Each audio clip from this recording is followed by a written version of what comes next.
एक गांव में एक नेक दिल व्यापारी रहता था। अल्लाह ने उसे खूब रिज़्क दिया था।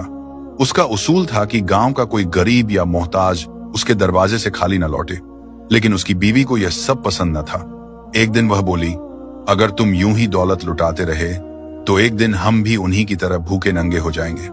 कम से कम मदद अपने गांव के लोगों तक महदूद रखो। व्यापारी मुस्कुराया और बोला, बीवी, मुझे डर है कि कयामत के दिन मेरा रब मुझसे न पूछे कि जब मैंने तुम्हें दिया था तो तुमने दूसरों की मदद क्यों न की। ऐ अल्लाह, मुझे नेक अमल की तौफीक दे और तेरा दिया कभी बंद न हो। एक दिन जब वह बकरियां चरा रहा था तो जंगल में आग लग गई। उसने देखा कि एक नन्ही सी सपनी आग में फंसी हुई है। दिल में रहम आया, जान पर खेलकर उसे बचा लिया। हैरानी की बात यह है कि वह सपनी बोलने लगी, मैं आम सांप नहीं, जिन्नात के बादशाह की बेटी हूं। तुमने मेरी जान बचाई है, इसका बदला जरूर दूंगी। वह उसे अपने बाप के महल में ले गई। बादशाह ए जिन्नात ने कहा, हम तुम्हें माल तो नहीं दे सकते, लेकिन एक नायाब इल्म जरूर देंगे। आज से तुम जानवरों की जबान समझ सकोगे, लेकिन शर्त यह है कि तुम यह राज किसी पर जाहिर न करना, वरना तुम्हारी मौत यकीनी है।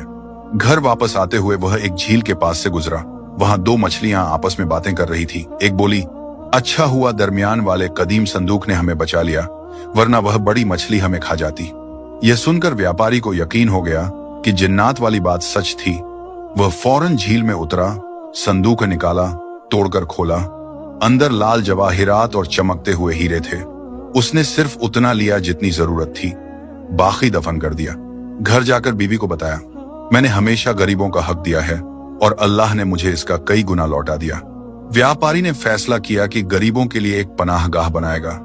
अगले दिन खजाना निकाला, जमीन खरीदी, सराय और बावर्ची खाना बनाया।